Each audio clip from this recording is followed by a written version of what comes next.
Sadhguru, I read in one of your question answer sessions that you were referring that even meditation is not the thing. Like, I mean, maybe it's a confusion to me. Like, Buddha didn't meditate much, though his followers did. I mean, it's just a state of ecstasy which people get into. Is it that?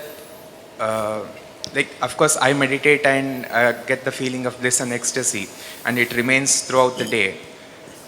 Is that enough for a spiritual journey? I'm a bit confused. It's enough incentive. It's only an incentive. Ecstasy is only an incentive. If it's painful, would you do it? No.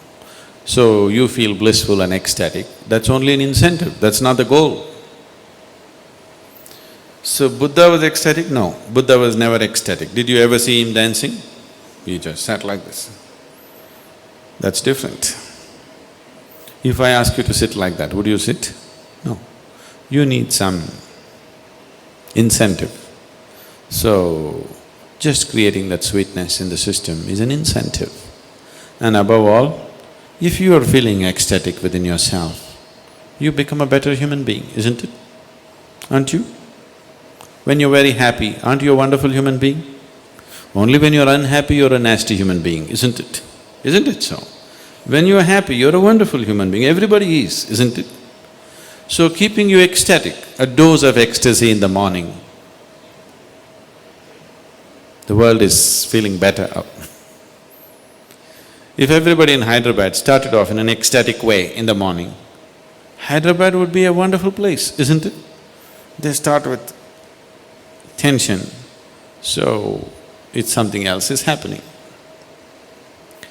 So ecstasy is not the goal of meditation, it is just an incentive to keep you going, because otherwise you wouldn't go. So what is meditation? The purpose of…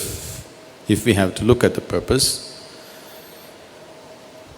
if you sit in meditation, slowly it will become like this, your body is here, your mind is out there, what is you is somewhere else. Once these three things are happening separately, once there is a space between you and the body, between you and the mind, this is the end of suffering. Once the fear of suffering is taken away, only then you will keep your instinct of self-preservation down, otherwise you won't keep it down. As long as the fear of suffering is there, you will not keep the instinct of self-preservation down. The only reason why you are naturally not spiritual is because you have empowered your instinct of self-preservation too much. All the time it is trying to make you like a bubble in the world, separate bubble, not willing to mix with anything. So unless you keep your instinct of self-preservation down, you will not become spiritual in any way. You will not know life as one happening. You will always be an individual, trapped. Have you noticed even in your general life, when you're very happy, you keep your guards down? Isn't it so? When you're unhappy, fully shielded. When you're happy, little down, isn't it?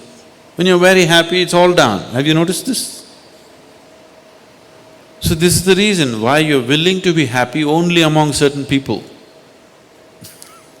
Because you don't know how to be just happy and still know where to stop life when it has to be stopped. You're willing to be happy only with 5 people in your life because you think that is the only safe atmosphere where you can be happy, because you have always understood happiness as a certain vulnerability. See, just say you walk on the street and you smile at anybody, they look like this. Why? What's their problem smiling back at you? What are they going to lose? They think if I smile, he may exploit me. How will he exploit you? If he comes to pick your pocket, you can stop him. If he smiles, even a pickpocket smiles at you, why can't you smile at him? What is the problem? Just try today and see, just go out and smile.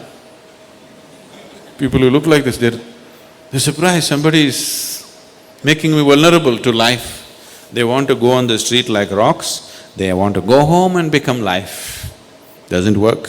After some time you become a rock there also. If you want to be life, you must practice it everywhere, isn't it? So, Meditation gives you that space between you and your body, between you and your mind. Whatever suffering human beings have known, it has either entered them through the body or through the mind. Do you know any other kind of suffering? There are only two kinds of suffering, isn't it? Once you have a distance from these two things, this is the end of suffering.